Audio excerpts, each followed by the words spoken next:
സുഗമോദേവി സീരിയലിന്റെ ഇന്നത്തെ എപ്പിസോഡ് റിവ്യൂയിലേക്ക് എല്ലാവർക്കും സ്വാഗതം. അങ്ങനെ ദേവികയാണെങ്കിൽ തന്നെ വേണ്ട എന്ന് തീർത്ത് പറഞ്ഞത് അംഗീകരിക്കാനായിട്ട് നന്ദൻ ഇനിയും കഴിയുന്നില്ല. അതുകൊണ്ട് തന്നെ അവനാണെങ്കിൽ ഒരു ഭ്രാന്തരെ പോലെ മദ്യപിച്ച് അങ്ങോട്ടും ഇങ്ങോട്ടും ഇല്ലാതെ അലഞ്ഞുകൊണ്ടിരിക്കുകയാണ്. ഇതൊക്കെ മനസ്സിലാക്കുന്ന ഇസബല്ലയാണെങ്കിൽ നന്ദന്റെ മനസ്സിൽ ദേവികയെ കുറിച്ച് മോശം ഇമേജ് ക്രിയേറ്റ് ചെയ്യാനും അതുപോലെ തന്നെ ആ സ്ഥാനത്ത് തന്നെ കൊണ്ടുവയ്ക്കാനൊക്കെ തുടരെ തുടരെ ശ്രമിച്ചുകൊണ്ടിരിക്കുകയാണ്.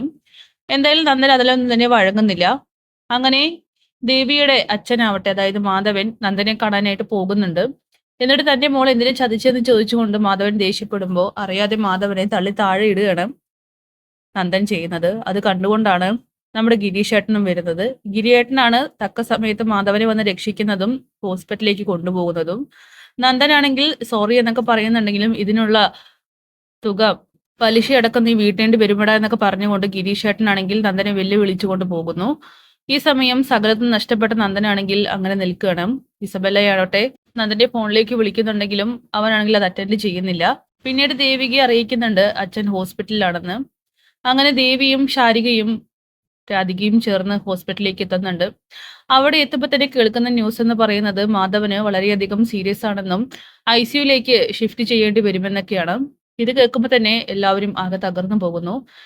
എന്താണ് അച്ഛന് സംഭവിച്ചതെന്ന് അറിയാനായിട്ട് ദേവികയാണെങ്കിൽ ഗിരിയെ കാണുന്നുണ്ട്. ഗിരിയാണെങ്കിൽ നടന്ന കാര്യങ്ങളൊക്കെ തന്നെ വള്ളി പുള്ളി തെറ്റാതെ പറയുന്നു. നന്ദനാണ് തള്ളി താഴെ ഇട്ടത് എന്നൊക്കെ കേൾക്കുമ്പോൾ തന്നെ ദേവികയാണെങ്കിൽ ആകെ ഷോക്കാവുകയാണ്. കാരണം നന്ദനിൽ നിന്നും ഒരു അച്ഛന്റെ സ്ഥാനത്തുള്ള ആളോട് ഇങ്ങനെ ഒരു പെരുമാറ്റം ഉണ്ടാകുമെന്ന് ദേവി ഒരിക്കലും പ്രതീക്ഷിച്ചില്ല.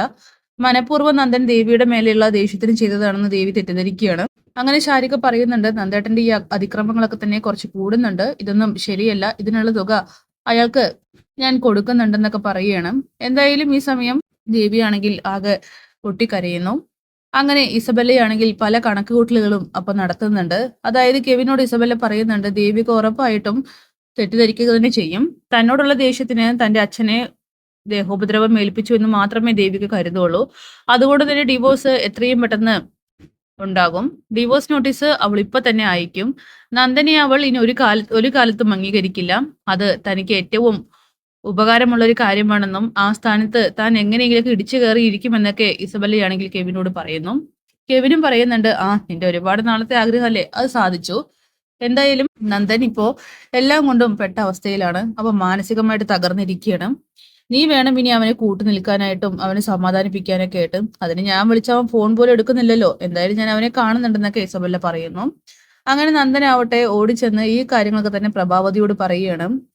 താൻ ഒരിക്കലും തെറ്റ് ചെയ്തിട്ടില്ല എന്നും ദേവിയുടെ അച്ഛൻ തന്നോട് ദേഷ്യപ്പെട്ടപ്പോ ജസ്റ്റ് ഒന്ന് തള്ളിയിട്ടെന്ന് മാത്രമേ ഓർമ്മയുള്ളെന്നും പിന്നീട് സംഭവിച്ചതൊക്കെ തന്നെ ഒട്ടും പ്രതീക്ഷിക്കാത്തതാണെന്നൊക്കെ പറയുമ്പോൾ ഒരുപാട് കയ്യബദ്ധങ്ങൾ നിനക്ക് പറ്റുന്നുണ്ട്.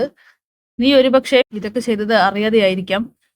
പക്ഷെ വരുന്നതൊക്കെ തന്നെ വലിയ ദുരന്തങ്ങളായിട്ടാണ്. അത് നീ മനസ്സിലാക്കുന്നുണ്ടോ നന്ദ എന്നൊക്കെ ചോദിക്കുമ്പോൾ അമ്മേ ഇത് ഉറപ്പായിട്ടും പോലീസ് കേസാകും.